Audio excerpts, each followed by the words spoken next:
हमारे बॉडी में हर चीज़ का एक रिदम है, वो हमेशा सेम नहीं रहता। चाहे ब्लड प्रेशर हो, चाहे ब्लड शुगर हो, चाहे टेम्परेचर हो, चाहे आपका यूरिन प्रोडक्शन हो, उसकी एक रिदम है।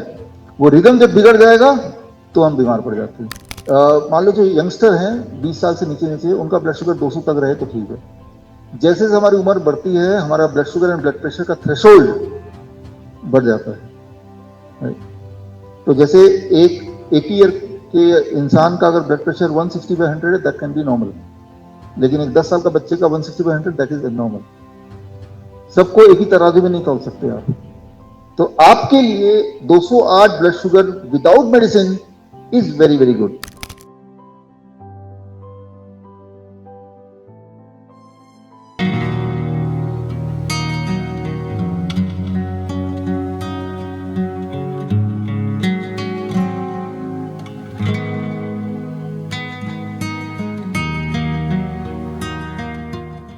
एक बात जो हमें बार बार अपने आप को याद दिलाना होगा, हमारे बॉडी के बारे में हमारी जो अंडरस्टैंडिंग है, जिसे हम मेडिकल साइंस बोलते हैं, वो बहुत थोड़ा सा ही है।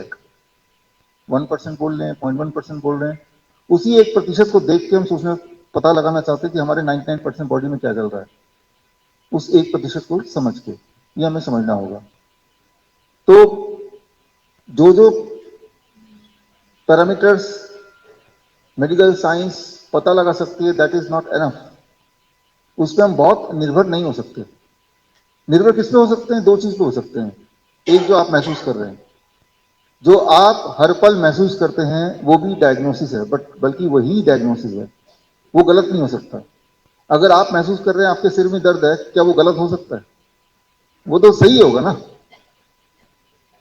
तो लेकिन अगर मशीन बता रही है इनके सिर में दर्द नहीं हो रहा, लेकिन आप बता रहे हैं दर्द हो रहा है, तो कौन सा सही मानेंगे? मान लो आपको किसी के आंसू दे दें, बताएं केमिकल एनालिसिस करके खुशी के आंसू हैं या गम के आंसू हैं। दुनिया में कोई ऐसे एनालिसिस जिससे पता चल सकते आंसू जो निकले हैं वो खुशी के निकले हैं, गम के निकले? वो कौन बताएगा? वही इंसान बता सकता है ना। तो जब भी आपको दुख होता है, तो वो दुख कौन से मशीन में, कौन से ब्लड टेस्ट में आता है कि इंसान इस वक्त बहुत दुखी है? इसमें भी नहीं आता। वो कौन बताता है? फिर वो आप ही बताते हैं ना। तो आप देखिए, जो मेजर मेजर जो चीजें हैं जो हमारी लाइफ को हर पल इफेक्ट करती है, चाहे वो सुख दुख है, चाहे वो दर्द है, उसके लिए सुख दुख जो हर पल ही होता रहता है, उसके लिए कोई डायग्नोस्टिक कहाँ है? वो तो आप ही के ऊपर निर्भर होते हैं। चाहे वो डॉक्टर पूछते तो आप ही से पूछते, आप ही बताते हैं मुझे दुख हो रहा है, मुझे डिप्रेशन में है। वही आधार बनता है ना। तो आधार क्या है? आधार वो है जो आप फील कर रहे हैं। If you feeling absolutely healthy, then it is healthy. If you not feeling healthy, if there is a pain, you are sick. इतना ही सिंपल समझना होगा। और डायग्नोस्टिक्स, कल भी मैंने बात किया था, डायग्नोस्टिक्स इतने ज्यादा अनरिलायबल है कि उसको बेस मान के अगर आप इलाज करने चलेंगे तो बहुत चांस है आप गलत रास्ता पकड़ लेंगे। तो पहली बात तो ये कि कोई भी हम इलाज ऐसा वाला इलाज ना करें जो हमें नुकसान पहुंचा सकता है, जिसकी हिस्ट्री रही हो नुकसान पहुंचाने की। जैसे कीमोथेरेपी है, रेडिएशन है, सर्जरी है, इवन ये ड्रग्स हैं, ये केमिकल्स हैं, स्टेरॉइड्स हैं, इंसुलिन है। टू स्टार्ट विद, इनकी हिस्ट्री की नुकसान करती है। उसे हम आसान भाषा में बोलते हैं साइड इफेक्ट। साइड इफेक्ट इसलिए बोलते हैं कि साइड इफेक्ट सुनने में लगता है, बट साइड इफेक्ट जो है वो बीमारी जिसकी वजह से दवाई ले रहे हैं उससे कई गुना ज्यादा नुकसानदेह वो साइड इफेक्ट इटसेल्फ है। तो मेरे पास इस वक्त, कल आपने जो सवाल दिए वो ये रहे। इसके अलावा आपके थोड़ी बहुत असेसमेंट है। उसके अलावा जो आपके हाथ में है उसको भी थोड़ा एक्सप्लेन करना है। तो एक एक करके शुरू करते हैं इसमें। लेकिन इंटरेस्टिंग बात यहीं से शुरू करते हैं। ये देखिए, 24 घंटे आपका जो टेम्परेचर है बॉडी का, वो सेम नहीं रहता। उसका एक रिदम है, body clock of temperature, circadian rhythm बोलते हैं इसको, सर्केडियन रिदम ऑफ टेम्परेचर। हमने आप में से एक पार्टिसिपेंट के कल टेम्परेचर मॉनिटर यहाँ लगाया था। वो पार्टिसिपेंट आया अभी? आप पे लगाया था पीछे ना, ठीक है ना। तो ये आप ही की रीडिंग है, ठीक है ना। तो यानी कि आपके बॉडी में रात भर जो टेम्परेचर रहा, कल शाम को लगाया था से लेके अभी तक का, मेरे ख्याल से आधे घंटे पहले तक आपकी जो रीडिंग थी आपके बॉडी का टेम्परेचर था 37.2 डिग्री सेल्सियस, है ना।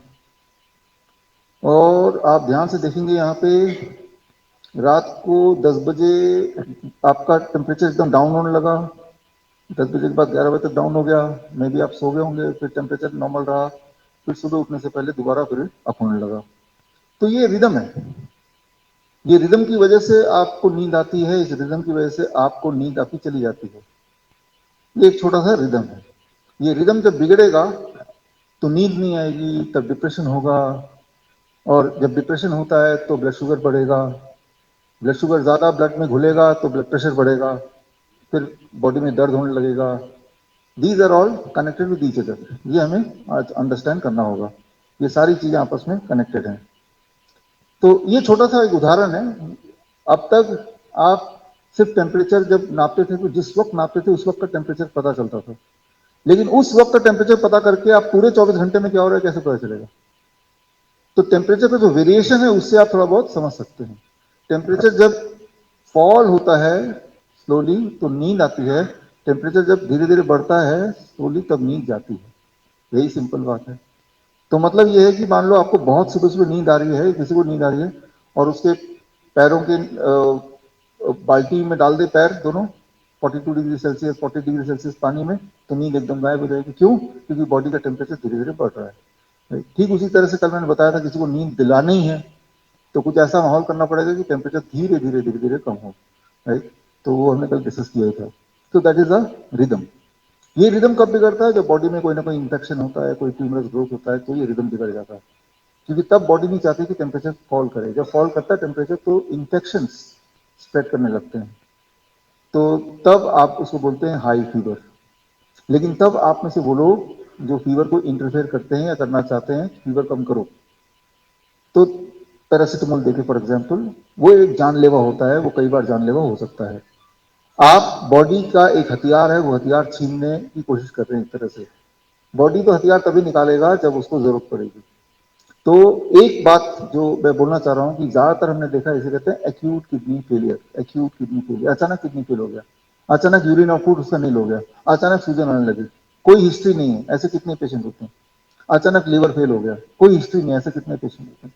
कारण है 50% लोगों का ये कारण है पैरासीटामोल, सिर्फ एक दवा जो हम लोग टॉफी की तरह खा लेते हैं, जो दुनिया का सबसे पुराना दवा माना जाता है, या परसेप्शन ऐसा कि मोस्ट लेवल दवाई माना जाता है। 50% लिवर फेलियर का कारण ही सिर्फ पैरासीटामोल है। अगर ये दुनिया में दवा नहीं होती तो 50% लिवर के पेशेंट आज कम होते। पैरासीटामोल लेते वक्त तो आप प्रेस्क्रिप्शन भी नहीं लेते, खुद ही ले लेते हैं, और प्रेस्क्रिप्शन लेंगे तो वो डॉक्टर दे भी देगा। इस लेक्चर के बाद आज मैं आपको एक किताब भी व्हाट्सएप करूंगा, उसमें सारे ट्रायल 150 साल, पिछले 150 साल में जितने ट्रायल हुए हैं, बेसिकली ज्यादातर ट्रायल पिछले 50 साल में हुए, क्योंकि उससे पहले ट्रायल का कोई ऐसा नियम नहीं था।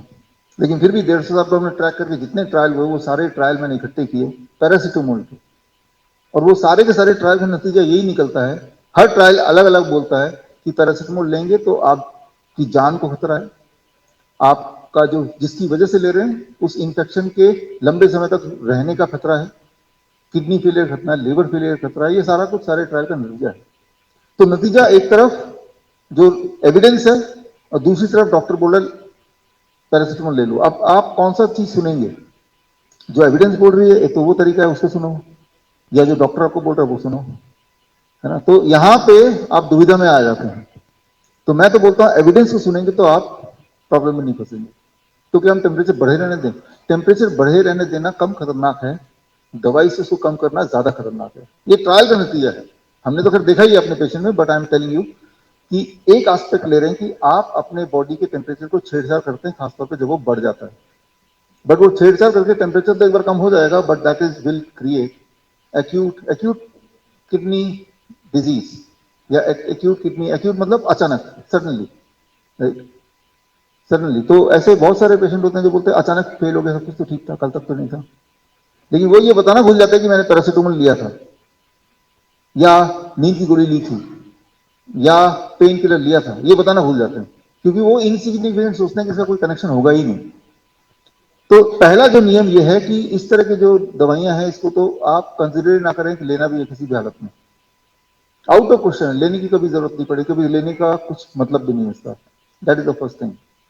अब रहा सवाल आपके केस में ये टेम्परेचर कंट्रोलर क्यों लगाया आपके, हमने जो इम्प्लांट किया वो इसलिए क्योंकि आपका टेम्परेचर फीवर बढ़ा रहता है, लेकिन आपने देखा कि कल से लेकर आज तक अभी तक तो कोई टेम्परेचर बढ़ा नहीं। तो ये जो इम्प्लांट यहाँ लगाए चिपकाया हुआ है ना, तो इसको 8 दिन तक ये आपका टेम्परेचर लेगा, और साथ ही साथ जो ऐप डाउनलोड किया उसमें ये रीडिंग लगातार आती रहेगी, वो आप देख ही रहे हैं। 8 दिन के बाद आप उसको निकालेंगे, चिपका हुआ ऐसे निकल जाएगा, निकाल के हमें कुरियर कर देंगे, हम उसको कंप्यूटर डाल के 8 दिन का पूरा एक एनालिसिस करके आपको भेज देंगे। तो खैर ये इसलिए क्योंकि हमें सिर्फ ट्रीटमेंट नहीं करना, आपको ये बताना भी है कि क्या चल रहा है आपकी बॉडी में, उससे आपको लर्निंग होगी ताकि आप अगली बार जब हो कुछ ऐसा तो आप राइट डिसीजन ले पाए, इसीलिए ये दिखाने की कोशिश कर रहे हैं। एक इंटरेस्टिंग केस है,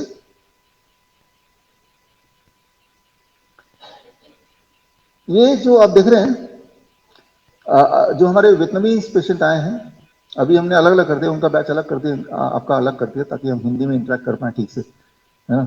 तो उनमें एक पेशेंट का ये स्कैन रिपोर्ट, उनको स्कैनर लगा हुआ है यहाँ पे, है ना, वो स्कैनर लगा के आए थे वहां से। उनको दिक्कत क्या है, उनकी ब्लड शुगर लो रहती है हमेशा, कितना मर्जी मीठा खा लो, ब्लड शुगर 50 से ऊपर जाना बड़ा मुश्किल है उनका।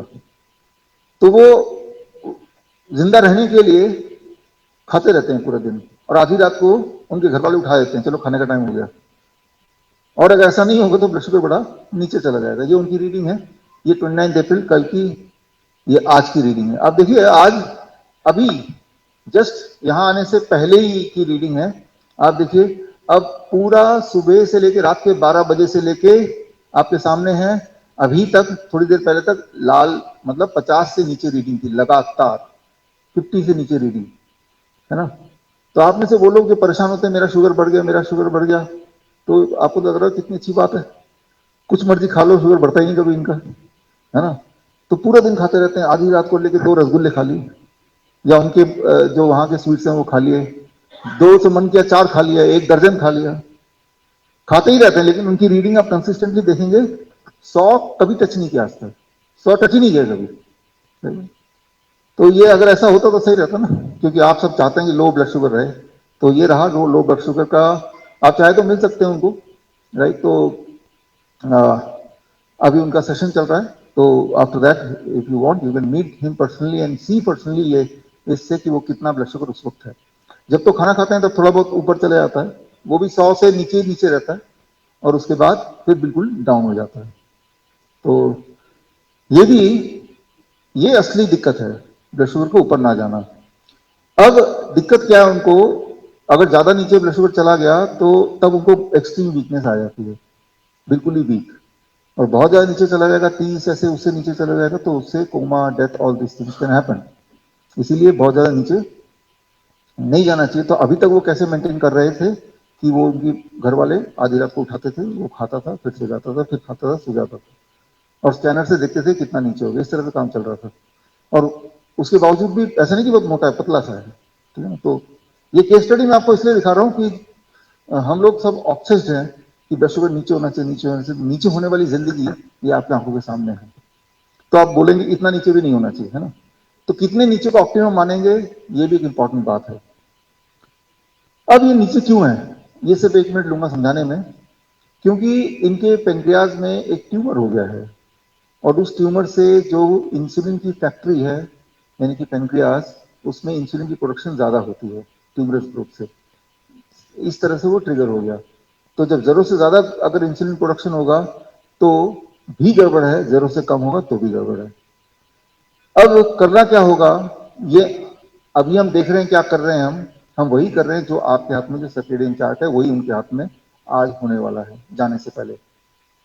तो बोलने का मतलब ये है कि या तो शुगर आपका बहुत ज्यादा रहता है या इनकी तरह बहुत कम रहता है। कम से लेके ऊपर लाना या ऊपर से लेके नीचे लाना, बैलेंस करने के लिए सिर्फ एक ही काम करना है कि आपके बॉडी क्लॉक को ठीक कर दो बस। तो आप देखिए सोल्यूशन सेम ही है। आप यहां भी देखेंगे जो लोग बहुत मोटे हैं उनका वेट हम लोड वेट उनका थोड़ा थोड़ा गिरा है, किसी का 3 kg, किसी का 2 kg। At the same time जो पतले लोगों का वेट नहीं गिरा, उनका थोड़ा बहुत कुछ ग्राम वेट बढ़ ही गया है। तो यहां पे हम वेट बढ़ाने घटाने के लिए नहीं आए हैं, हम अपने बॉडी क्लॉक को ठीक करने आए हैं। बॉडी क्लॉक को हम दिनचर्या को ठीक कर लेंगे तो वो जहां बढ़ना है जहां घटना है वो सब अपने आप हो जाएगा। तो वेट बढ़ाने का कोई अलग टेक्निक, घटाने का अलग टेक्निक, ब्लड शुगर बढ़ाने का कोई अलग मेथड, घटाने का अलग मेथड, रादर मैं ये बोलता हूं कि अपना जो बॉडी क्लॉक है वो नेचर से आप मैच कर लेंगे तो वो बॉडी में, इनके केस में for example what we are anticipating होना ये चाहिए कि ट्यूमर अपने आप ही उनका रिग्रेस कर जाए। कल मैंने बताया था ट्यूमर बनता है तो ट्यूमर रिग्रेस भी करता है। ट्यूमर बनता है तो बॉडी बनाती है। एक राइट सराउंडिंग देंगे तो वो ट्यूमर खत्म भी होता है। मान लो मेरे पास कुछ बीज है और यहाँ बहुत उपजाऊ मिट्टी है, बीज डाल दिया तो क्या होगा? हाँ, लेकिन अब मान लो वो बीज जो है वो कैंसर है, राइट, और उपजाऊ आपको उसको जगह मिल गई बॉडी में तो कैंसर उगेगा। लेकिन अगर पानी डालना छोड़ देंगे तो क्या होगा? वही मर जाएगा ना। तो ठीक इसी तरह से कोई भी ट्यूमरस ग्रोथ मर सकता है या मर जाता है, साइंटिफिकली प्रूवन है, देखा गया है, रिग्रेस होता है। जिस तरह से ट्यूमर बनता है वो खत्म भी होता है हर पल, हर बार। लेकिन वो डिपेंड करता है कि उसको माहौल हम क्या दे रहे हैं। अगर लगातार आप वाटर करते रहेंगे तो वो ट्री बढ़ता ही रहेगा, बढ़ते रहेगा। अगर पानी देना बंद कर देंगे, धूप आनी बंद हो जाएगी, तो वो कितना भी उपजाऊ क्यों ना हो अपने आप मर जाएगा। आपको जो चाहिए वैसा वातावरण दीजिए, वैसा बन जाएगा, ये हमें पता ही है। वो चाहे बीज के लिए, पेड़ के लिए, वही हमारे बॉडी के अंदर जो बीज है यानी कि कैंसर सेल है, नॉर्मल सेल है, उसके लिए भी वही सेम है। जब आप अपना सर्केडियन क्लॉक को ठीक करने लगते हैं तो ये जो अनयूजुअल ग्रोथ है, अंडर ग्रोथ है, ओवर ग्रोथ, ये भी अपने आप ऑप्टिमाइज होने लगता है। इनके सारे सबूत मैंने आपको ऑलरेडी दे दिए हैं। 2 बुक्स आपके पास हैं अभी। उन दोनों बुक्स में जितनी सारी बातें बताई हैं वो सारे रिसर्च पेपर डले हुए हैं। अब यहां पे इन दोनों एग्जाम्पल से मैं ये बताना चाह रहा हूं कि हमारे बॉडी में हर चीज का एक रिदम है, वो हमेशा सेम नहीं रहता। चाहे ब्लड प्रेशर हो, चाहे ब्लड शुगर हो, चाहे टेम्परेचर हो, चाहे आपका यूरिन प्रोडक्शन हो, उसकी एक रिदम है। वो रिदम जब बिगड़ जाएगा तो हम बीमार पड़ जाते हैं। और हमें कैसे पता चलेगा रिदम बिगड़ गया? जब हमें परेशानी होगी, सिम्टम्स, डायग्नोस्टिकली नहीं। ये है diagnostically. Diagnostics are secondary, secondary reference. Primary reference is your symptom. For example, मान लो यही जो पेशेंट है, अगर इस पेशेंट को कोई सिम्टम नहीं होते तो मैं बोलता हूं ठीक है। जैसे मैं अपनी वाइफ की बात करूं, मेरी वाइफ का जब से मैं जानता हूं 18 साल हो गए, तो तब से उसका बीपी है 100/60 रहता है, 100/60। तो 100/60 उसका लो बीपी नहीं है, उसका वो ठीक बीपी है। मेरा अगर 100/60 हो तो लो बीपी है, क्योंकि मेरा नॉर्मल रेंज है 120/80 या 130 ऐसे कुछ रहता है। सो जिस तरह से मेरे चप्पल का साइज 10 है तो मेरे लिए ये नॉर्मल है, आपका हो सकता है 5 है तो वो आपका नॉर्मल है। तो आपको अपने से कंपेयर करना है।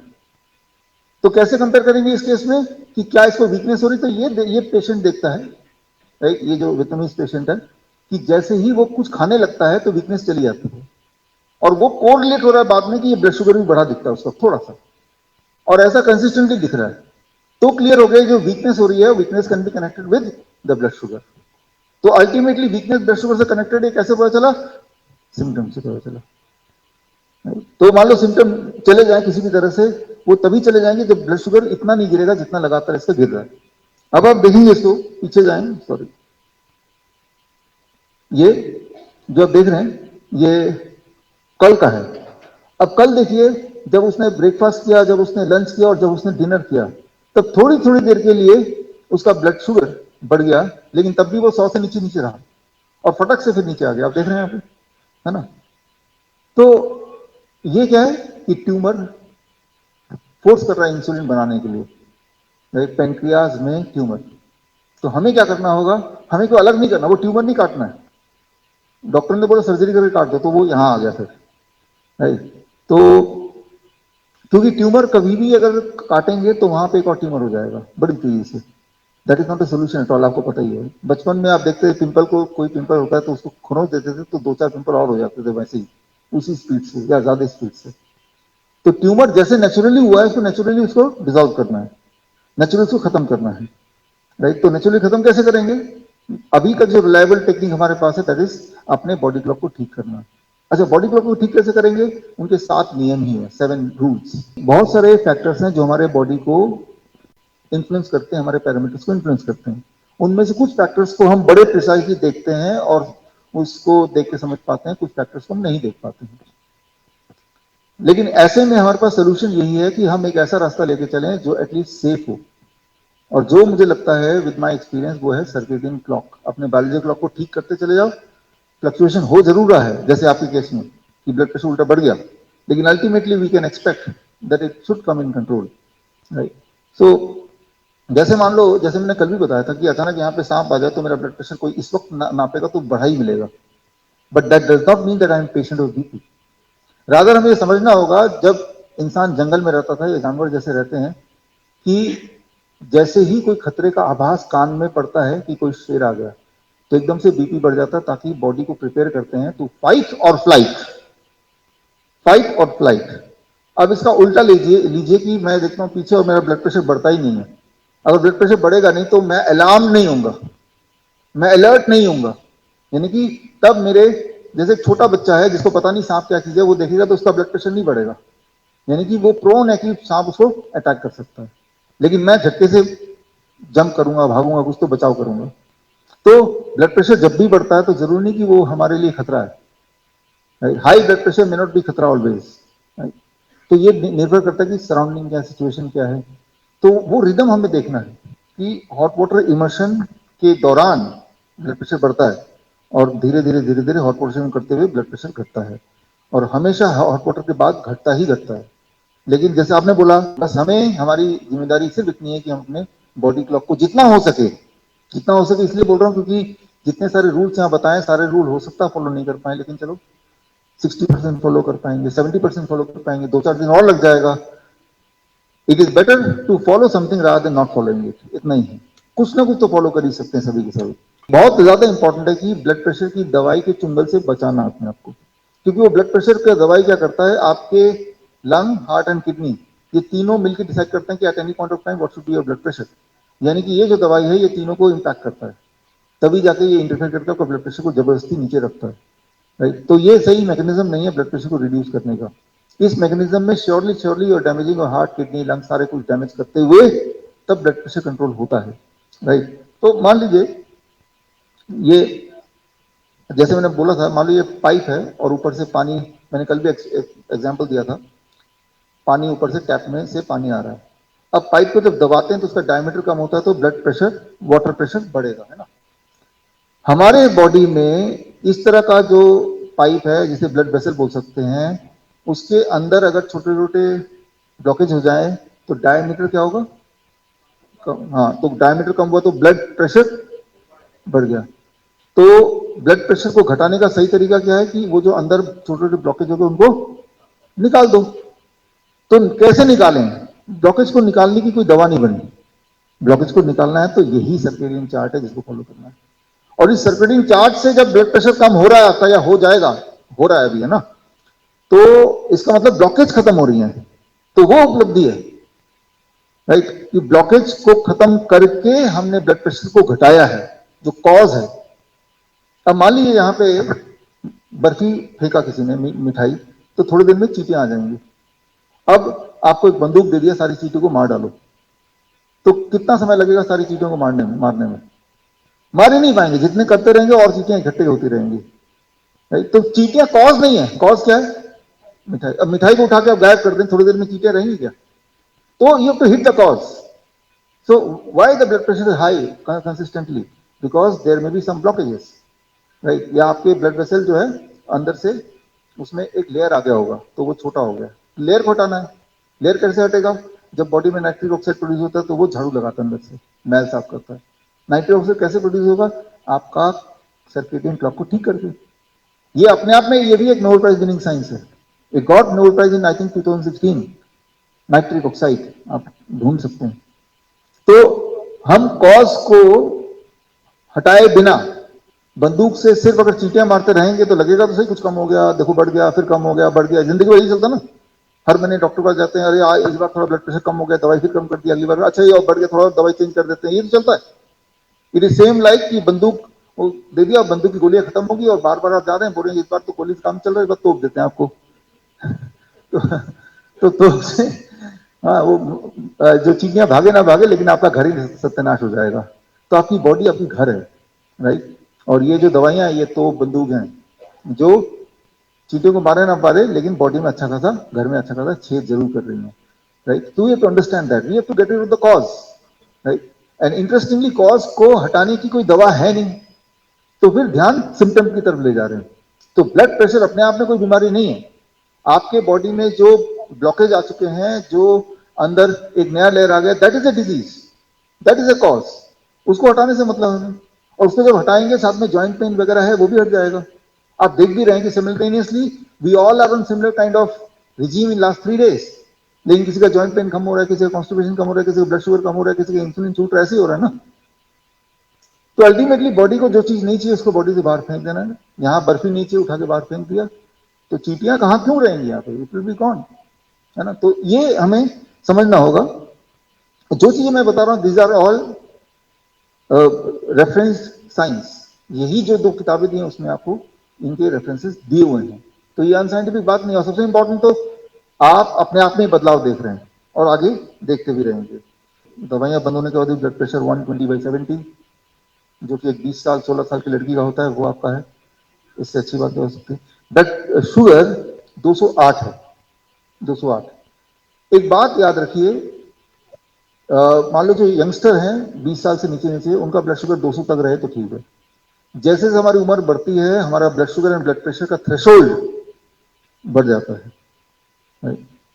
तो जैसे एक 80 ईयर के इंसान का अगर ब्लड प्रेशर 160/100 है, दैट कैन बी नॉर्मल। लेकिन एक 10 साल का बच्चे का 160/100, दैट इज एबनॉर्मल। सबको एक ही तराजू में नहीं तौल सकते आप। तो आपके लिए 208 blood sugar without medicine is very very good, without medicine, right. So at the age of 65, without medicine, 208 is okay, not alarming, perfect, बिल्कुल ठीक, right? rather than कि आप दवाई ले रहे थे तब 180 था, तो प्रेफर ये करेंगे कि दवाई ना लें और 208 रहे। लेकिन अभी तीसरा दिन है, कल चौथा दिन होगा, पांचवा दिन होगा, ये और सेटल होता रहेगा। और हमें ब्लड शुगर को तो सेटल करना ही नहीं है, हमें अपने क्लॉक को ठीक करना है। Let the body decide. हमें कैसे पता चलेगा हम सही रास्ते में कि नहीं? हमारे सिम्टम कम होने चाहिए, एनर्जी लेवल बढ़नी चाहिए, नींद गहरी होनी चाहिए, हम यंग फील कर रहे हैं कि नहीं, हमारी ताकत बढ़ रही है कि नहीं, हम देर तक खड़े हो सकते हैं, देर तक चल सकते हैं, एंजाइना खत्म हो रहा है कि नहीं। अगर इन सब के आंसर पॉजिटिव में है तो मतलब गाड़ी सही दिशा में चल रही है। That should be the ultimate measuring parameter, right. Relief in pen, जो चेस्ट पेन था, एंड मेडिसिन ऑल्सो स्टॉप्ड, और ब्लड शुगर आपका 200 आ रहा है। जब आप आए थे तब दवाई लेके आए होंगे, लेकिन ब्लड शुगर तब 150 था, 150। अब दवाई छोड़ दिया, ब्लड शुगर 200 है। अगर मैं आपकी जगह हूं तो मुझे मंजूर है बिना दवाई के 200, रात दिन दवाई लेके उसको 150, राइट। सो लेकिन आज 200 है, कल थोड़ा कम हो जाएगा, कल भी कम था, राइट। कल सुबह 115 था, है ना। तो ये ऊपर नीचे होते होते सेटल हो जाएगा, ऊपर आएगा नीचे आएगा, ऐसे करते करते सेटल हो जाएगा। और मोस्ट इंपॉर्टेंट क्या है कि आपका पेन कम हुआ, the answer is yes. So that is the most important thing. हमें पेन कम करना है। पेन क्यों है? पेन तभी होता है जब कहीं पे इंफ्लेमेशन है, घाव है, इंफेक्शन है, या फिर ट्यूमरस ग्रोथ है, अनयूजुअल ग्रोथ। अनयूजुअल ग्रोथ होता है तो क्या है कि एक ऑर्गन का जो जो एक्सेस ग्रोथ है वो दूसरे ऑर्गन में टकराता है, और तब ब्रेन सिग्नल पास करता है and we feel the pain, है ना। तो वो पेन कम हो रहा है, मतलब इनमें से इन्फ्लेमेशन था, वैक्सेस ग्रोथ था, ब्लॉकेज था, वी डोंट नो, बट इनमें से कुछ ना कुछ था, और वो जो भी था वो कम हो रहा है, क्योंकि पेन कम हो रहा है। विकास कौशल, आप हैं? बैठो। आप जब आए थे यहाँ पे तो 135 केजी आपका वेट था, आज 132 केजी वेट है। 3 दिन में 3 केजी वेट कम हो गया, ये तो बहुत अच्छी बात है। इसी रफ्तार से अगर चलेंगे तो 1 महीने में 30 केजी वेट कम हो जाएगा, यानी कि आप पूरे 100 किलो के हो जाएंगे 1 महीने बाद, राइट। ये तो बहुत अच्छी बात है। लेकिन हमने ये देखा है कि नॉर्मली जिनके ज्यादा वेट होता है, जैसे 130 is a good amount of weight, उनका पहले महीने इसी रिजीम में रहते हैं तो 10% घटता है। तो 10% कितना होता है? About 13 KG. अगले महीने 5% घटता है, 7 केजी। उसके अगले महीने फिर 5% घटता है, फिर 5% घटते घटते जब BMI में आ जाता है 70-75, फिर नहीं घटता। तो हमारा इरादा वेट घटाने का नहीं है, मैं ये नहीं बोल रहा हूं, मैं ये बोल रहा हूं कि अगर एक्सेस फैट है जिससे आपको तकलीफ होती है तो वो अपने आप जाएगा। तो कहां से जाएगा? मैं बोलता हूं instead of weight loss you focus on inch loss. हमें वेट लॉस को पैरामीटर मानना ही नहीं है, क्योंकि वेट तो हड्डियों का होता है कि आप चाहेंगे हड्डी के वेट कम हो जाए, मसल्स के वेट होते हैं कि आप चाहेंगे मसल के वेट कम हो जाए। आप चाहते हैं जहां पे अनयूजुअल वेट है, एक्सेस फैट है, वो कम हो जाए, वो तो स्टमक में है। तो आपके लिए, आप सबके लिए, आप एक इंची टेप लेके अपने स्टमक को मेजर कीजिए, वेट बढ़े घटे, राइट? जिनका वेट ज्यादा है, अगर जिनका पेट ज्यादा है, अगर वो घट रहा है तो दैट इज द राइट जगह जहां से फैट घट रही है। जब आप खाना कम खा के वेट घटाएंगे तो पूरे बॉडी से वेट कम होगा, हड्डियों का वेट कम होगा, मसल का वेट कम होगा, कमजोरी आ जाएगी। जब आप खाना खा के वेट घटाएंगे, मतलब ज्यादा खा के, दिस काइंड ऑफ फूड, तो वेट सिर्फ वहां कम होगा जहां पे एक्सेस वेट है। भारतीयों को आप देखेंगे, इंडियंस को देखेंगे तो एक्सेस वेट हमारा पेट में है। हमारे वियतनामीज डेलीगेट्स थे, एक भी मोटा था, लेकिन ये वो सारे भी पेशेंट ही हैं। वो भी सारे के सारे के पास वही वाले पेशेंट हैं, कैंसर पेशेंट है, हार्ट पेशेंट है, इनमें डायबिटीज है, इनमें किडनी फेलियर है, वही सारे लोग हैं। तो हमारी जो जेनेटिक्स है वो फैट को यहां जमा कर देती है। उनकी genetically they are different but suffering from the similar disease, right? वहां पे मोटे लोग बहुत कम होते हैं। उनका जो, वहां मैं जाता हूं तो मैं उनके लिए बहुत मोटा हूं, उनके हिसाब से, उनके पैरामीटर से, है ना? तो बोलने का मतलब ये है कि आपको वेट से ज्यादा देखना है इंच लॉस। जहां पे एक्सेस वेट है, क्या वहां से वेट कम हो रहा है ना? तो वेट कम होगा तो आपकी हड्डियों पे, आपके घुटनों पे बोझ कम होगा, बोझ कम होगा तो दर्द कम होगा, एनर्जी ज्यादा रहेगी।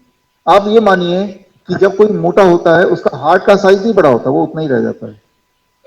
अब अगर एक ट्रक के अंदर मारुति 800 का इंजन होगा तो वो इंजन ट्रक को कहां तक ले जाएगा, कितने दिन तक ले जाएगा? नहीं ले पाएगा ना, थक जाएगा वो। तो आपकी बॉडी बढ़ती जा रही है लेकिन आपका जो हार्ट है वो तो मारुति इंजन का ही रह गया है, इंजन वो बढ़ा नहीं। तो आपके बॉडी को ही स्क्वीज करना पड़ेगा। जैसे 130 केजी का इंसान अगर पूरा मस्कुलर है तो ठीक है, तो अपने आप में 130 KG is not important. Important है 130 KG of what? 130 KG of fat, 130 KG of muscle, 130 KG of bones, that is important, right? तो हम जब अपने आप को देखें तो किस ढंग से अपने को एसेस करें, मैं वो समझाने की कोशिश कर रहा हूं, how we should assess ourself, right? That is what I want to tell you कि सिर्फ अगर वेट को देखेंगे that can be sometime misleading. आपके कुछ सवाल हैं जो बड़े इंपॉर्टेंट है। श्रवण चौरसिया, यस सर, मुझे पॉलिसिस्टिक किडनी है और मेरे क्रिएटिनिन 7.1 है, लेकिन मुझे कोई सिम्टम नहीं है, और अगर 7.1 के ऊपर जाता है तो डॉक्टर फिस्टुला करवाने बोलते हैं। मुझे क्या करना चाहिए? क्या मैं जिम या स्विमिंग कर सकता हूँ? द आंसर इज आप कर सकते हैं और करना चाहिए, जिम और स्विमिंग कर सकते हैं, नंबर 1। नंबर 2 कि जैसे मैंने कल बताया ही दिया था लेकिन फिर भी रिपीट करता हूँ क्योंकि आपके दिमाग में ये घुसा दिया डॉक्टरों ने कि आपको फिस्टुला लगाना चाहिए, आपको डायलिसिस की तैयारी करनी चाहिए। इंपॉर्टेंट ये है, वो लिखित में भी वो किताब में है जो पीडीएफ में मैंने आपको दिया है, कि जब भी कभी ये डिसाइड करते हैं कि आपको डायलिसिस करना है कि नहीं, तो गाइडलाइन ये है कि आपके सिम्टम क्या है। No symptom no dialysis. तो अगर मैं आपसे पूछूं सिम्टम क्या है, आप बोलेंगे कोई सिम्टम नहीं, बोल ही रहे हैं, लिख के भी दे रहे, तो no dialysis. Creatinine is not the deciding factor to decide whether you have to go for dialysis और नॉट, राइट? वो राइट पिक्चर नहीं दे रहा आपके किडनी का। राइट पिक्चर कौन देता है? सिम्टम, जो मैंने कल बताया था, राइट? तो क्या करना चाहिए हमें? एहतियातन आपको जो सर्केडियन चार्ट आपके हाथ में दिया हुआ है उसको फॉलो करना चाहिए, और आपको ये देखना है कि जो क्लासिक सिम्टम होते हैं किडनी फेलियर के, क्या वो सिम्टम आ रहे हैं क्या? अगर आ रहे हैं तो उस पर काम करना है। उस पर कैसे काम करेंगे? दोबारा से मेरा आंसर रिमेन सेम कि आपको सर्केडियन चार्ट फॉलो करना है। तो जो पॉलीसिस्टिक किडनी है, नाम अलग अलग दे दिए गए हैं, chronic kidney disease, acute kidney disease, polycystic kidney, इनके चक्करों में पड़ेंगे तो बहुत ही गड़बड़ हो जाएगी। आप सिर्फ एक ही चीज को पैरामीटर मानिए, आपके सिम्टम को मानिए, क्योंकि गाइडलाइन भी यही है, एविडेंस भी इसी के हैं। आपके आकृति यहाँ पे आपका uric acid is more than normal, took different medicine but did not help, please suggest.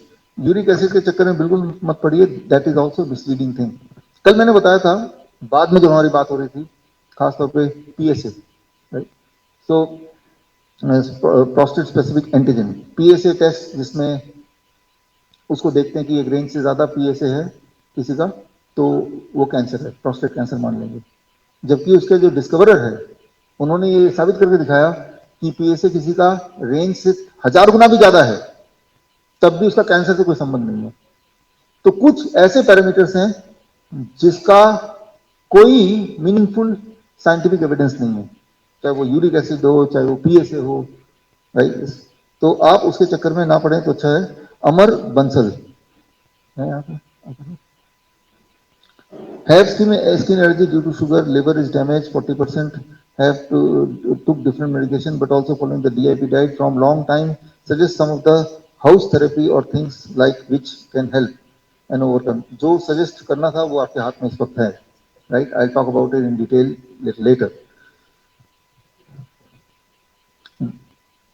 Doctor Tanu Agarwal आप हैं।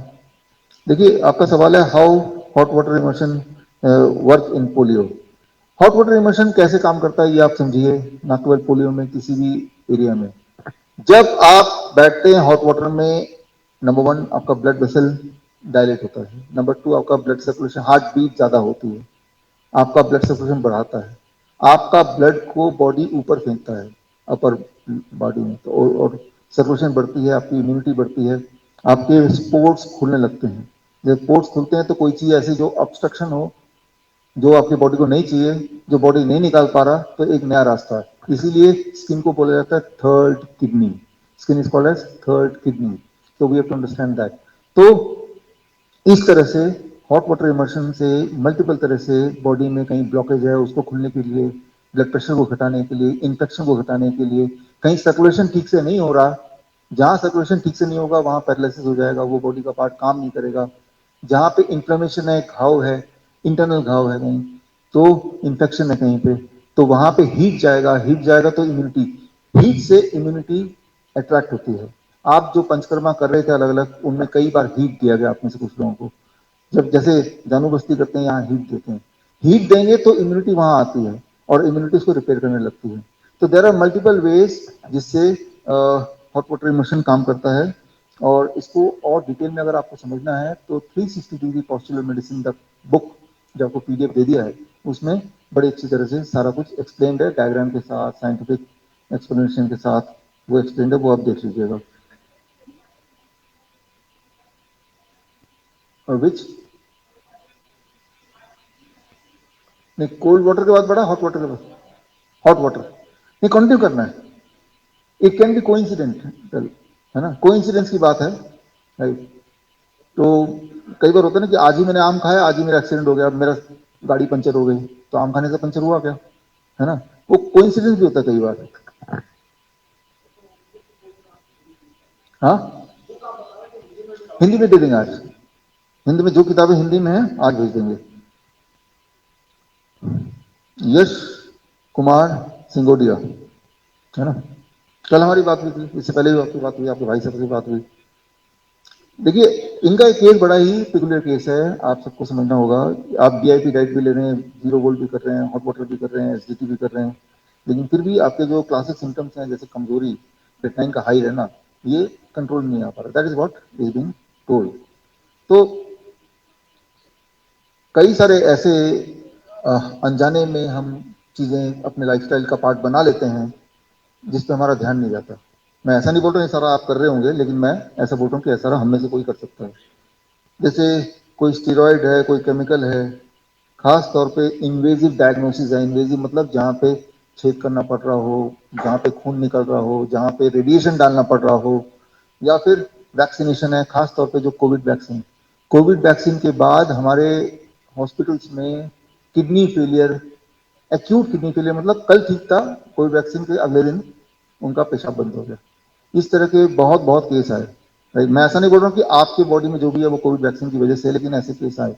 मैं ये जरूर बोल रहा हूँ कि स्टीरॉयड्स, किसी भी तरह का वैक्सीन, किसी भी तरह का केमिकल, इनको तो पूरी तरह सभी को अवॉइड करना चाहिए, क्योंकि इनके जो असर होते हैं वो क्या अनप्रिडिक्टेबल होते हैं और वो डैमेजिंग ही होते हैं।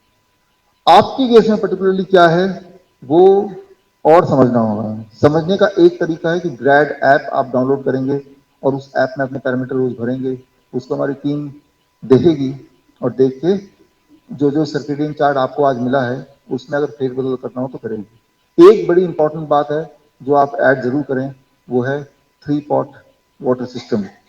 राइट, पानी आपके बॉडी में, सबके बॉडी में 70% तो पानी ही है। जब हम पैदा होते हैं हमारे बॉडी में 80% पानी होता है। जब हम मरने लगते हैं तो हमारे बॉडी में 50% पानी रह जाता है। यानी कि जैसे जैसे आपकी पानी कम हो रही बॉडी से तो आप मृत्यु के करीब जा रहे हैं। तो आप समझ सकते हैं हमारी बॉडी में अगर सबसे एबंडेंस में कुछ है तो वो वाटर है। लेकिन आपने वाटर को करेक्टली लेने के लिए क्या किया है? लिटरली कुछ किया नहीं है, उसको डैमेज जरूर किया। जब आरओ का पानी आप पीते हैं तो आरओ इज डीमिनरलाइज वाटर, पानी से मिनरल निकाल दिया।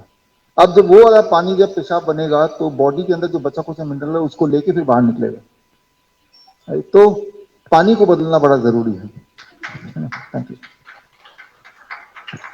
तो पानी इतना बड़ा मेडिसिन है। कल भी मैंने एग्जांपल दिया था कि बच्चा ठीक ही नहीं हो रहा, तो एक चीज अगर आप कर सकते हैं अपने बच्चे के लिए, अपने लिए, तो अपना जगह चेंज कर दिए, ऐसी जगह चलिए जहाँ झरने का पानी मिलता हो। ऐसा लगता है कि हमारा जॉब है, हमारा काम है, ये सब तो जिंदगी भर चलता ही रहेगा। एक महीना अपने बॉडी को दीजिए, 1 month, right, live in a place where there is, खास तौर पे जैसे आप एक महीना हॉस्पिटल में लोग रहते ही हैं, अब यूं मानिए कि हॉस्पिटल में रह रहे हैं, go stay near the living water. If not then 3 pot system ही बना लीजिए। हालांकि 3 पॉट सिस्टम में उतना इन्फ्लुएंशियल, उतना अच्छा असर नहीं करेगा जितना कि आप लिविंग वाटर के पास, झरने के पास रहेंगे, उसी पानी को पिएंगे, राइट, उसी पानी में नहाएंगे, उसी मिट्टी में पैर रखेंगे, तो आप देखेंगे कि कैसे आपका क्लॉक ठीक होता है, बॉडी क्लॉक, और आपके जो सिम्टम आप बोल रहे थे जिसके लिए आप परेशान हैं बहुत समय से, वो कैसे गायब होता है। ऐसे ही पीना है, वो ऐसे पीना है। एनिमल्स कैसे पीते हैं? ऐसे पीते हैं, गर्म थोड़ा करते हैं, है ना? ऐसे ही पीना है उसको। वो टॉनिक है, वो कुदरत का best mineral water coconut water, and second best mineral water या इक्वली गुड झरने का पानी, वो पानी है, उसको कीजिए। हम क्या करते हैं, किडनी पेशेंट, आपको नारियल पानी भी नहीं पीना है, यही होता है ना। तो जो चीज आपको ठीक कर सकती है उसी चीज को मना कर दिया जाता है। तो, हाँ, उसको भी पी सकते हैं। उसको पीने से के लिए ना 3 पॉट सिस्टम जो पानी का बनाया है उसमें डाल दीजिए, उससे पानी निकलेगा तो उसको पीजिए। You put it in the 3 port system.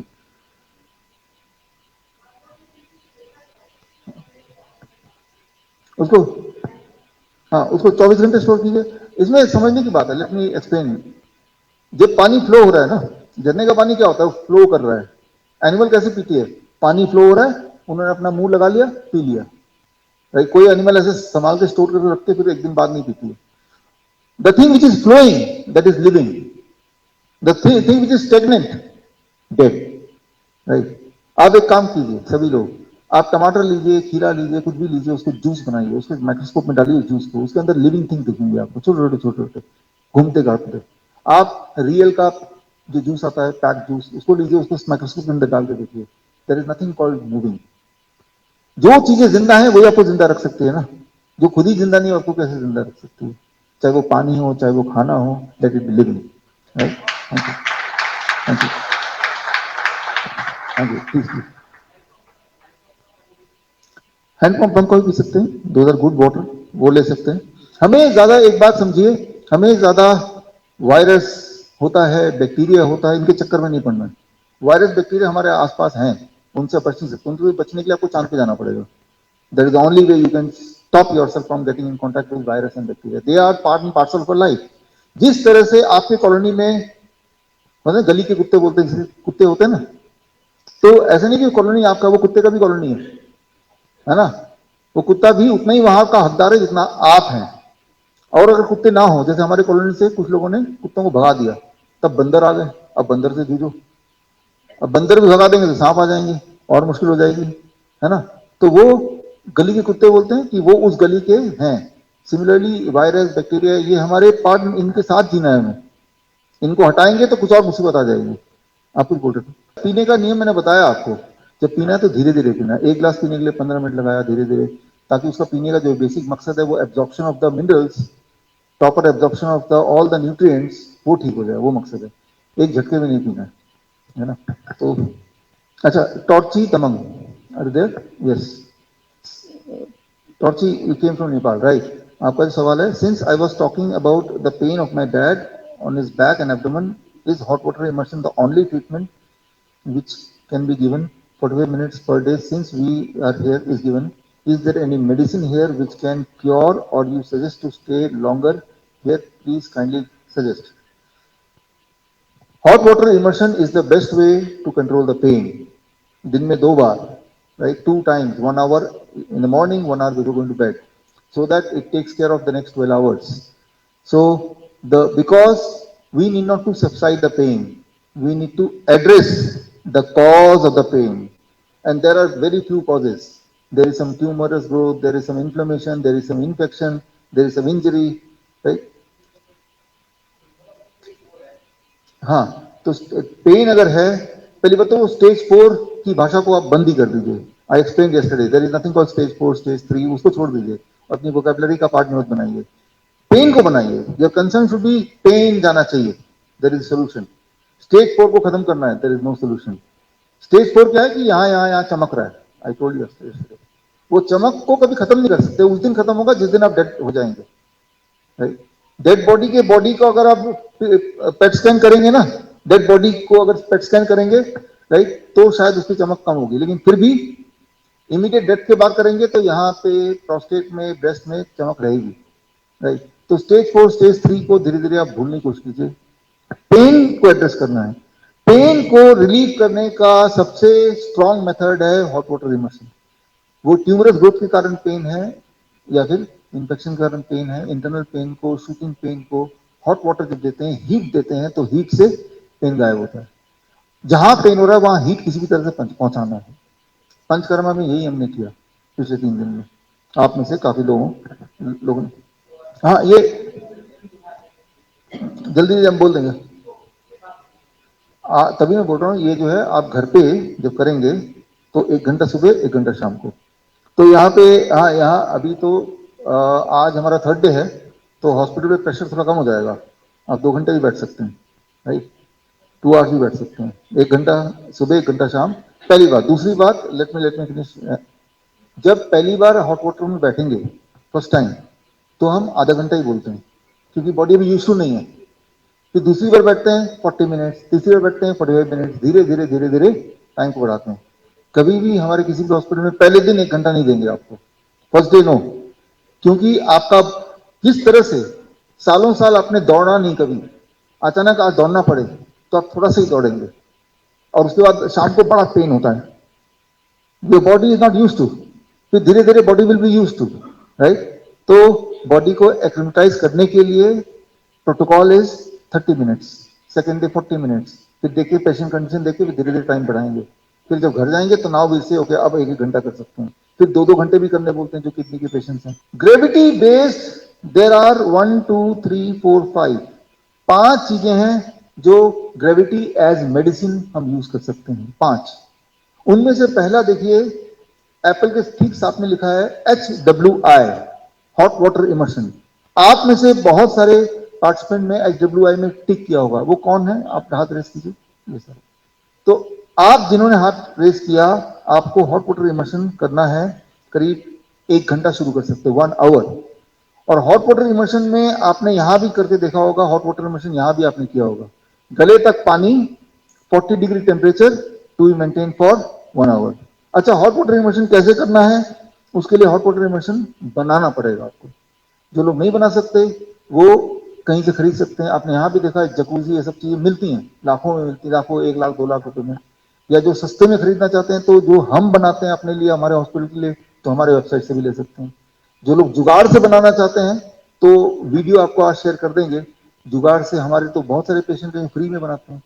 क्या करते हैं? वो टूटे हुए फ्रिज का दरवाजा हटा देते हैं, उसको फ्रिज को ऐसे रख देते हैं, पानी, गर्म पानी डालते हैं, और वो जुगाड़ कर लेते हैं. थर्मोस्टेट खरीदते हैं 2000 रुपए का, और गीजर घर में होता ही है, बाथरूम में कनेक्ट कर देते हैं, तो वो ठीक हो रहे हैं. वो तो जुगाड़ से बन सकता है. तो जुगाड़ से जिन लोगों ने बनाया उन सबके वीडियो का कोलाज आज हम भेजेंगे.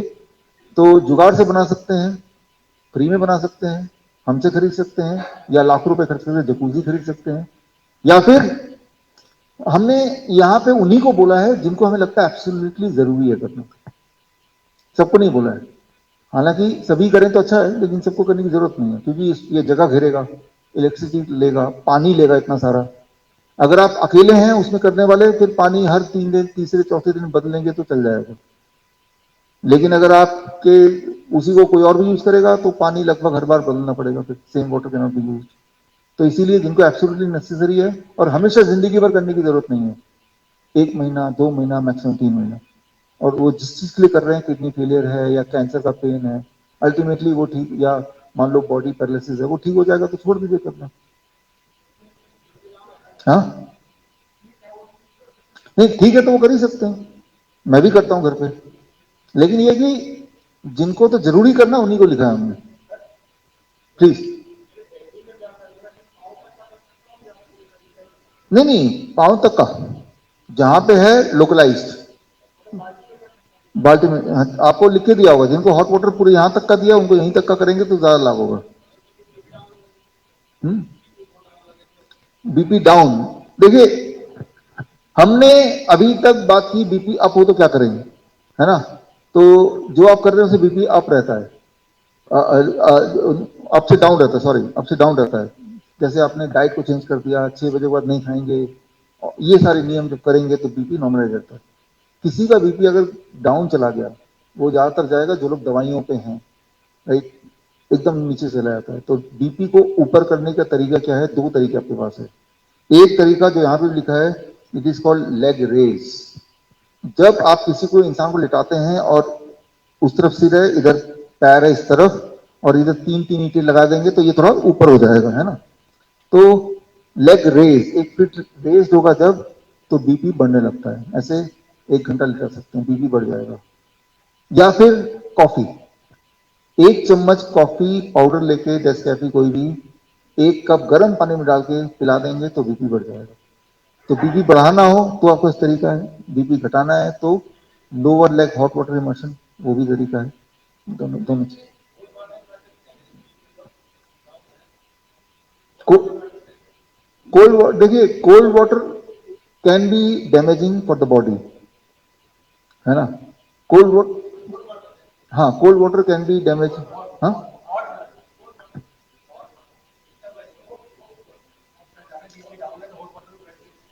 बीपी डाउन नहीं, बहुत ज्यादा डाउन है तो फिर नहीं बैठेंगे, और डाउन हो जाएगा फिर। तब आप ये, मैंने कई बार तो डेफिनेशन की बीपी डाउन किसे बोलेंगे ये भी देखना जरूरी है, मैंने आपको एक्सप्लेन भी किया था। जैसे किसी का बीपी नॉर्मली 100/60 रहता है बहुत सालों से, बचपन से, तो that can B that person normal BP, right. तो बीपी आपका कब डाउन है, कब आप है, ये भी एक रिलेटिव चीज है।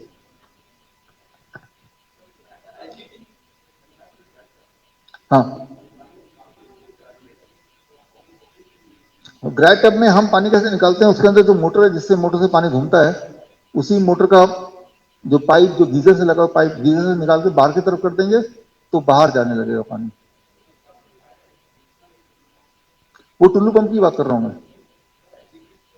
नहीं नहीं, एक और टुल्लू पंप तो इसलिए आया है कि अगर वो खराब हो गए तो इसलिए एक्स्ट्रा दे दिया आपको,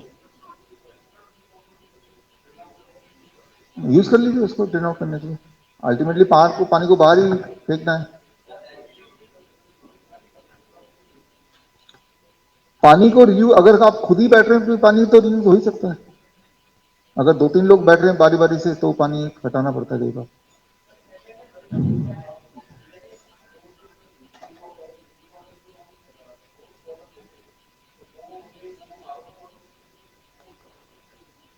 आरओ का भी ले सकते हैं, आरओ का भी ले सकते हैं, बट ये कि RO is D mineralise water, और जब वो पत्थरों से पास करता है, 3 पॉट सिस्टम में देखा, तो we are trying to mineralize the water. RO का भी ले सकते हैं। हम्म। हाँ, रोबोट वाटर ये है कि इस तरह की मशीनें हैं, रोबोट वाटर इज, यहाँ पे अपने रोबोट वाटर का मशीन देखा था, नहीं देखा तो देख लीजिएगा, ये यहाँ पे लगा है, तो जो देखना चाहें, तो जो लोग 3 पॉट सिस्टम मशीन नहीं बनाना चाहते, मटका नहीं बनाना चाहते, मेहनत नहीं करना चाहते, वो रोबोट मशीन ऐसे आता है जो उस तरह का पानी निकालने का दावा करता है वियतनामीज, वो मशीन खरीद सकते हैं, जैसे कैंगन कैंगन वाटर होता है। अब अगले में आते हैं, क्या, कैंगन वाटर, उसको भी यूज कर सकते हैं। Double L, lower leg hot water immersion, LLHWI, lower leg, यानी कि बाल्टी, in the bucket you put your legs at 42 degrees Celsius for 30 minutes. That is lower leg hot water immersion. This is important if you want to reduce the blood pressure. This is important if you want to control the fever. This is important if you are not feeling sleepy, you want to sleep. This is important to get a relief from depression.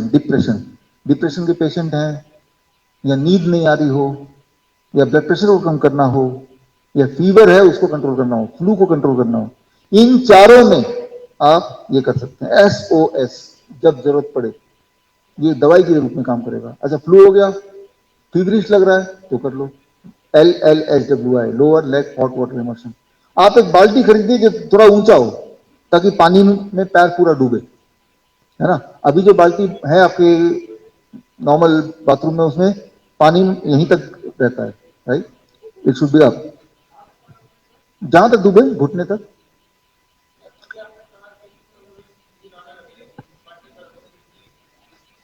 हाँ, जब तक बाल्टी में पैर है तो body का temperature बढ़ रहा है। जब बॉडी का टेम्परेचर बढ़ेगा तो नींद खुलेगी। अब जब पैर हटा लिया, अब टेम्परेचर नीचे जाएगा, अब नींद आ जाएगी। ये प्रिंसिपल है इसका। अब है lower limb hot water immersion, lower limb HWI। इसको देखिए, आप में से कुछ लोगों को ये टिक होगा, है ऐसे लोग कुछ आप में से, हाँ इधर है इधर है, आपको टिक है ना। तो लोअर लिम्ब मतलब ये यहां तक, हार्ट से नीचे नीचे यहां तक पानी, उसमें बैठना है आपको।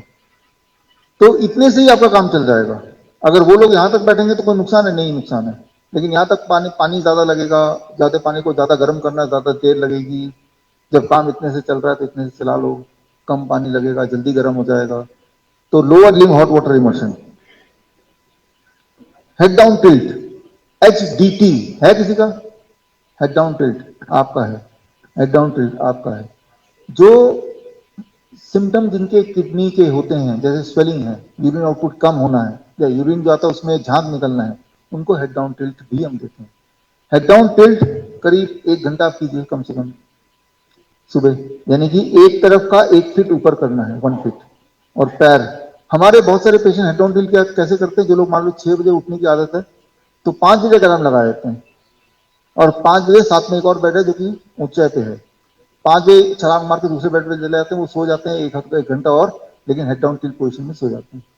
यानी कि बिना टाइम को अलग से लगाए आपकी नींद का एक पार्ट भी हेड डाउन टिल्ट के दौरान हो सकता है, व्हाइल यू आर स्लीपिंग। आपको पढ़े क्या? हाँ, तो फिर ये देखना पड़ेगा, पढ़ते हैं तो फिर छोड़ दीजिए। हम बोलते हैं शुरू में आधा घंटा करो, 45 मिनट्स करो, फिर 1 आवर करो, धीरे धीरे धीरे धीरे बॉडी कैपेसिटी बढ़ेगी। हाँ, ये कब तक, जब तक कि आपके सिम्टम न चले जाएं। आपके तो कोई सिम्टम है ही नहीं, हाँ, फिर भी एहतियातन आपने कर लिया 15 दिन 20 दिन, आपके सिम्टम है तो आप ज्यादा दिन करेंगे। करवट ले सकते हैं, कैसे भी सोना है, कैसे भी सोना है, क्योंकि एनीवे कैसे भी सोए पैर ऊपर ही है ना, तो ब्लड तो नीचे की तरफ ही आएगा, ये इंपॉर्टेंट है। 1 फीट, 1 फीट, 1 फीट रखने के लिए 3 ईंटें चाहिए, 3 ईंटें एक ऊपर एक लगते हैं, तो दैट बिकम्स 1 फीट, है ना। Maximum is 2 hours, 2 hours. It all depends on what is the capacity of the person, right. पहले तो जिनको टिक किया वही करें, और start with half an hour, try to make it ideally 1 hour, maximum is 2 hours, okay. Cholesterol, देखिए migraine तो क्या, नहीं तो आपको एसिडिटी लिखा है फिर, ओके, आते हैं उस क्वेश्चन पे। कोलेस्ट्रॉल देखिए, आपको जो डाइट दिया गया है that is zero cholesterol diet. आप do not eat cholesterol, you need not to worry about cholesterol. How to know which food is having cholesterol? Cholesterol बनाने की जो शक्ति है वो सिर्फ भगवान ने जानवरों को दी है। We are animals, we produce cholesterol, right. So plant cannot produce cholesterol, तो आप सब प्लांट ही खा रहे हैं ना, डीआईपी डाइट, तो कोलेस्ट्रॉल खा ही नहीं रहे। जब कोलेस्ट्रॉल खा नहीं रहे तो आप जब बॉडी में cholesterol with the body is creating, body वही कोलेस्ट्रॉल बनाती है जो कोलेस्ट्रॉल बॉडी को चाहिए। आपके बॉडी के लगभग हर एक्टिविटी में, चाहे वो टेस्टोस्टेरोन बनाना हो, चाहे वो आपके बाल बनाने हो, चाहे वो नाखून बनाना हो, सेल डेवलप करने हैं, नए ब्लड बनाना है, सब में कोलेस्ट्रॉल की जरूरत है। तो कोलेस्ट्रॉल कम नहीं करना है आपको, कोलेस्ट्रॉल खाना कम करना है। Don't eat cholesterol, right. तो जब आप प्लांट ही खा रहे हैं तो कोलेस्ट्रॉल नहीं खा रहे हैं, बिकॉज प्लांट में कोलेस्ट्रॉल नहीं होता। जैसे मतलब काजू है, काजू कहां से आता है, एनिमल से आता है कि प्लांट से आता है? Zero cholesterol. दूध है, प्लांट से आता है कि एनिमल से आता है? कोलेस्ट्रॉल है उसमें। तो कैसे पता चलेगा किसी में कोलेस्ट्रॉल है कि नहीं? Before you eat ask from where it has come. जैसे ये वियतनाम के जो हमारे गेस्ट हैं, इनको अगर बोलेंगे आप एनिमल फूड लेना ही नहीं, तो वो बोलेंगे आपकी हम कुछ भी बात नहीं मानेंगे। हाँ, तो उनसे फिर हम नेगोशिएट करते हैं, अच्छा कम ले लेना, अच्छा लेना तो वो एनिमल लेना जिसमें कम कोलेस्ट्रॉल हो। अब ये कैसे पता चले कौन से एनिमल में कम कोलेस्ट्रॉल होता है? Less number of legs, less cholesterol, right. जैसे जो जानवर चार, फोर लेग्स, राइट, चार लेग्स वाले, जैसे बकरी है, भेड़ है, ज्यादा कोलेस्ट्रॉल। मुर्गी से दो लेग हैं, कम कोलेस्ट्रॉल। मछली लेग है ही नहीं और कम कोलेस्ट्रॉल, राइट। तो कोई बोलता है सांप, उसको भी लेग नहीं होते, राइट। सांप में एक्रो लेग होते हैं तभी वो चलता है स्किन के अंदर, इट इज टू डेंजरस। बस कई सारे लेग हैं, तो उनको मैं यही समझाता हूं कि खाने से पहले एटलीस्ट लेग काउंट कर लो, अगर खाना ही चाहते हो तो पहले तो कभी कभी खाओ। तो कोलेस्ट्रॉल को आपको चिंता नहीं करना है, you just have to see that you are not eating cholesterol.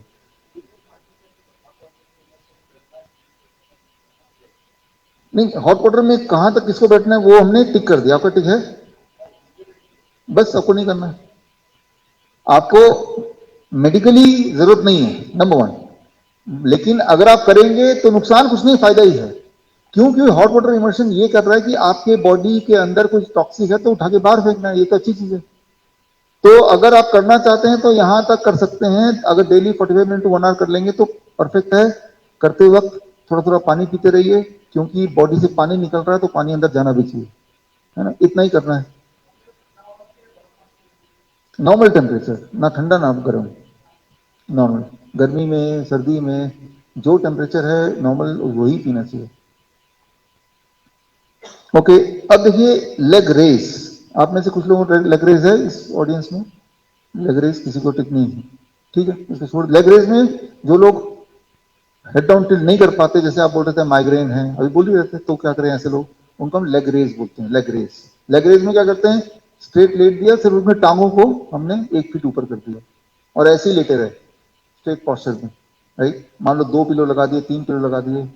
तो जो लोग हेड डाउन टिल्ट नहीं कर पाते और किडनी फेलियर के पेशेंट भी हैं, उनको स्वेलिंग होती है, यूरिन आउटपुट कम रहता है, उनको फिर लेग रेस करने बोलते हैं। तो लेग रेस करेंगे 1 घंटा 2 घंटा, उसके बाद उनकी स्वेलिंग कम हो जाती है, उनकी यूरिन आउटपुट बढ़ने लगती है, उनके क्लासिक सिम्टम ठीक होने लगते हैं।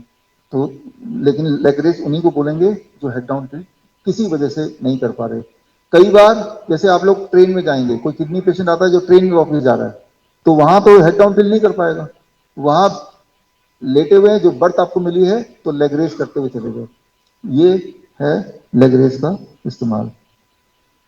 अब आगे चलते हैं, अगला वाला है हीट थेरेपी, जिसमें हमने आयुर्वेद के पंचकर्मा को यूज किया है।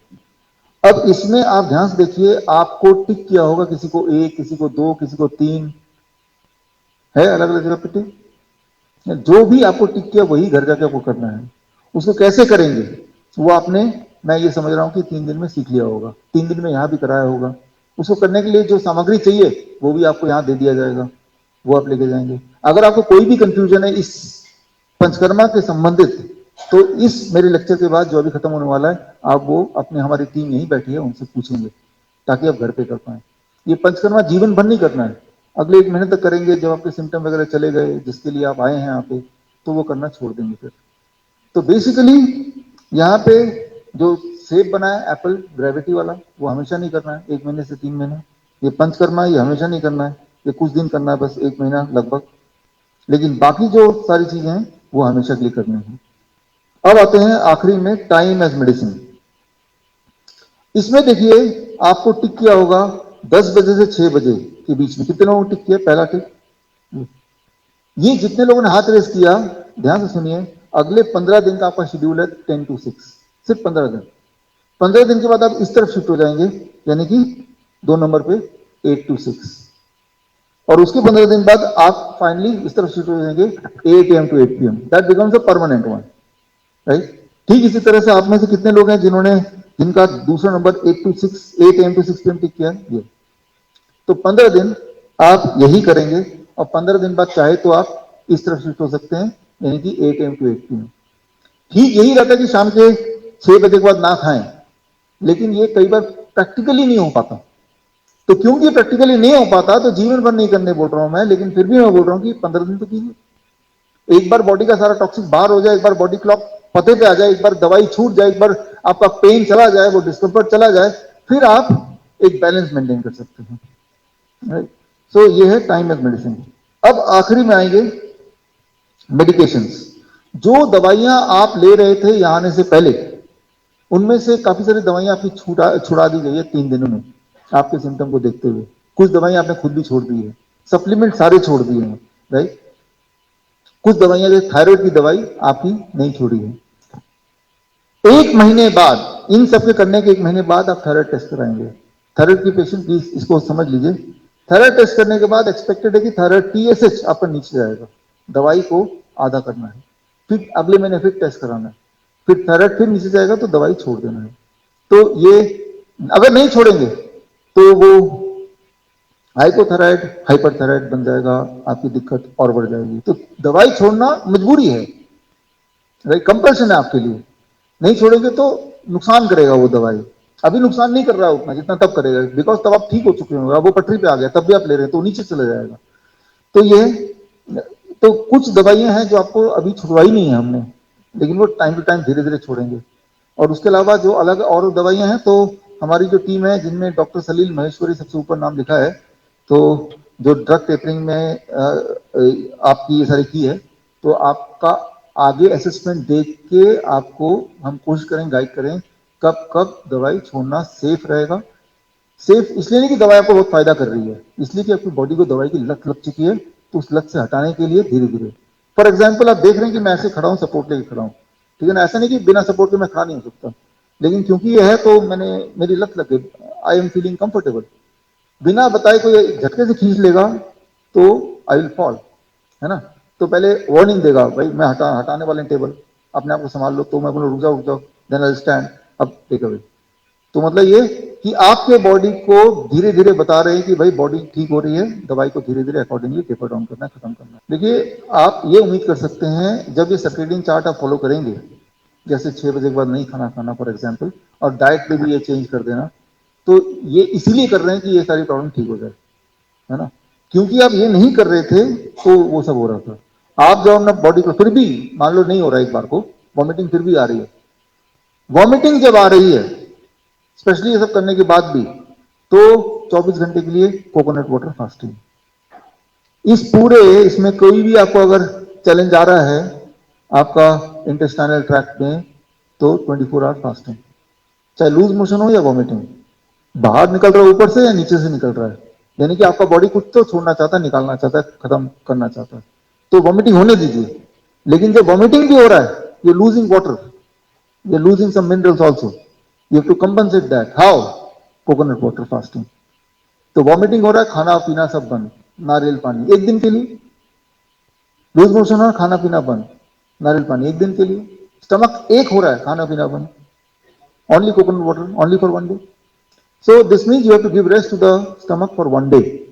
तो वॉमिटिंग है, लूज मोशन है, अगर तो कॉन्स्टिपेशन है तो ये आंवला वो सब तो है ही, काढ़ा आंवला सब। हाँ देखिए, ज्यादातर लोगों का तो रिजॉल्व हो जाता है, लेकिन जब अगर नहीं रिजॉल्व होता है, this means we have to carry on coconut water fasting for 2nd day. कुछ को 3 दिन भी लग जाते हैं, लेकिन कुछ कर नहीं सकते आप। एक बात याद रखिए, जब आप कोकोनट वाटर पिएंगे तो बॉडी को जितने भी necessary minerals and vitamin and nutrient like carbohydrate etcetera चाहिए, वो कोकोनट वाटर में है, इन ए प्री डाइजेस्टेड फॉर्म। इन ए प्री डाइजेस्टेड फॉर्म। तो अगर आप कोकोनट वाटर 7-8 ग्लास ले रहे हैं तो कोई ऐसा बॉडी में डेफिशिएंसी नहीं हो सकती, राइट? तो इसीलिए 1 दिन, 2 दिन, 3 दिन भी चल सकता है और चलता है। अभी जो फ्लू सीजन था जिसे लोग गलती से कोरोना बोलते हैं, तब हम यही करते थे, coconut water and citrus fruit juice, right, जिसे हम 3 स्टेप फ्लू डाइट बोलते थे।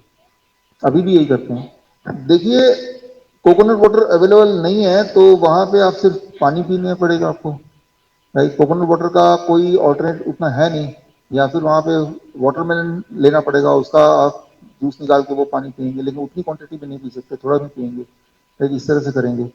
तो देखा जाए तो मैं जितने भी देश में गया हूँ, जहां जहां गया हूँ, गांव में गया हूँ, शहर में गया हूँ, आज तक तो कोई ऐसी जगह मिली नहीं जहाँ कोकोनट वाटर मिलेगा नहीं, राइट? जो इंसान जो ढूंढना चाहता है मिल ही जाता है। शराबी को शराब मिल ही जाता है, ढूंढ के कहीं भी चले जाए इस दुनिया में, है ना? हाँ, तो मिल जाता है, मिल जाता है। और अगर आपने ठान ही लिया आपको लेना है, पहले से ढूंढ के रखिए, मिल तो जाएगा ही। जिसका जवाब मैं इस पूरे 3 दिन में 4 बार दे चुका हूँ, 5 बार नहीं दूंगा। आपको वीडियो देना दिखाऊंगा, वीडियो देखिए। What is answer? ले सकते हैं कि नहीं ले सकते? ले सकते हैं। देखिए, कोकोनट वाटर आपका दुश्मन नहीं है, और सीकेडी पेशेंट को तो जरूर लेना चाहिए, जिस तरह से डायबिटीज पेशेंट को मैंगो मीठा जरूर खाना चाहिए, उस तरह से। देखिए, उसको बंद करके जब आप इस सिस्टम में आ गए ना, तो उसकी जरूरत नहीं पड़ेगी, और वैसे भी वो फायदेमंद नहीं है। स्नीजिंग होगी तब भी उसको बंद कर दीजिए। You are balancing the body clock. Body clock को जैसे ही ठीक करेंगे, वो सिम्टम चाहे स्नीजिंग की है, वो सिम्टम चाहे फीवरिश है, वो सिम्टम चाहे वीकनेस है, वो सिम्टम चाहे पेन है, वो सिम्टम चाहे स्वेलिंग है, या फिर वो सिम्टम चाहे किसी तरह का बॉडी एक है, वो अपने आप धीरे धीरे कम होने लगेगा, जैसा आपने इन 3 दिन में देखा भी। लेकिन अगर ड्रग्स लेंगे तो you have to carry on taking that, और उससे सिम्टम कभी खत्म नहीं होंगे, ये भी आपने देखा इतने सालों में। आपने ये नोटिस किया कि आप में से बहुत लोग हैं जो पिछले 2-2 डेकेड से दवाई ले रहे हैं, अगर उससे वो सिम्टम खत्म होने तो हो चुके होते 2 डेकेड्स, 20 साल काफी होते हैं। तो 20 साल में अगर खत्म नहीं हुआ दवाई लेने के बाद भी, इसका मतलब अगले 20 साल तक भी दवाई लेंगे, same action will give the same result only. Whereas you seen कि पिछले 2-3 दिन में ही किस तरह से आप में से बहुत लोगों के ड्रग पेपर हुए हैं, सब कुछ नॉर्मल की तरफ जाने लगा है। तो इसका मतलब यह है, स्नीजिंग जैसे छोटी छोटी चीजें भी धीरे धीरे नॉर्मलाइज होने लगेंगी। हमने तो देखा है नॉर्मलाइज होते हुए, आप भी देखेंगे, राइट? सो